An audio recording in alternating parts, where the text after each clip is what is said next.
How is it possible that the one-time captain of the New York Knicks, with a 10-year NBA career that made him $2.5 million, ends up living like this? My first impression was, not letting my mother or my family get whim on how severe the situation was.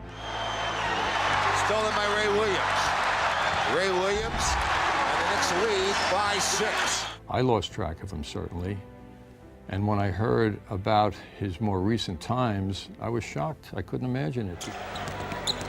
Look at Ray. Look at Ray. Ray has a story, an important story that I feel needs to be told. It's a sad, sad story, and it's something that shouldn't really happen to the brotherhood of the NBA as far as I'm concerned.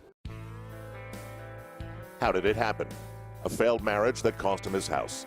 Ray then filed for bankruptcy, cashed out his NBA pension of $200,000, and developed diabetes, which kept him from keeping a job in the hot Florida summers where he moved 2 decades after starting for the Knicks. Financially, things got so bad for Ray Williams that he lived out of an old car he bought for $250. How on earth could he be saved? It wasn't a situation where I was worrying about getting mugged or getting hurt sleeping in the car. I wish I had a better car to sleep in. It was a little bit more comfortable. I didn't like it, but at that time I had no control over it. But I tried to make the best of it. I tried to keep a positive attitude and hope that things was going to get better. He slept in that car, which he parked at a friend's house. And while many Floridians fish for a hobby, Ray fished for food off the Pompano Beach Pier. You always can take the good out of a bad situation. But what if I didn't know how to fish? Then how bad would the situation be? He was doing the best he could and probably hoping that somewhere along the way, without begging, that things would get better. But being that I knew how to fish, it was easy for me to get by, because even if I wasn't in a homeless situation, I can eat fish every day.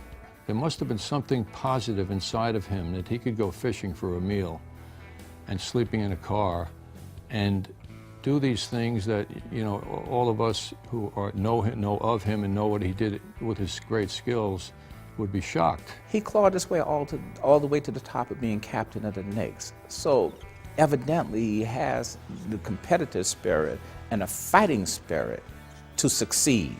It's not about him falling. The story is about him picking himself up. Ray called a lifeline, Agalius Mills, who was a teammate with Williams at San Jacinto College. Now an artist living in Texas, Mills had tears in his eyes when hearing about Ray's plight. He encouraged him to reach out to the press to tell his story, and it worked. A Boston Globe article changed his life as old teammates from the Celtics led a charge to help him. Talked to Larry. Larry put me in touch with some people he knew down in Florida. I talked to Kevin. I talked to Albert King. I talked to Otis Birdsong. So there was a few people who came forth. Some of the guys that were good friends with Ray got together, and we helped Ray, and we all pitched in. Whether it was finance or just put me in contact with the right people, they did, came, to my aid and was able to help me. The next step was a visit from Mayor Clinton Young of Mount Vernon, who had known the Williams family for more than 50 years. He offered Ray a job as recreation specialist in his hometown, and Ray came home. He hit the ground running in late December, speaking to different groups throughout the city, including the basketball team at his old high school. His diabetes is under control, and he has an apartment in Mount Vernon. Now that's a comeback. Well, this is home. Got a roof over my head, food in the fridge, still got a few fishing poles. It's a long ways from a car, but it's a much better transition.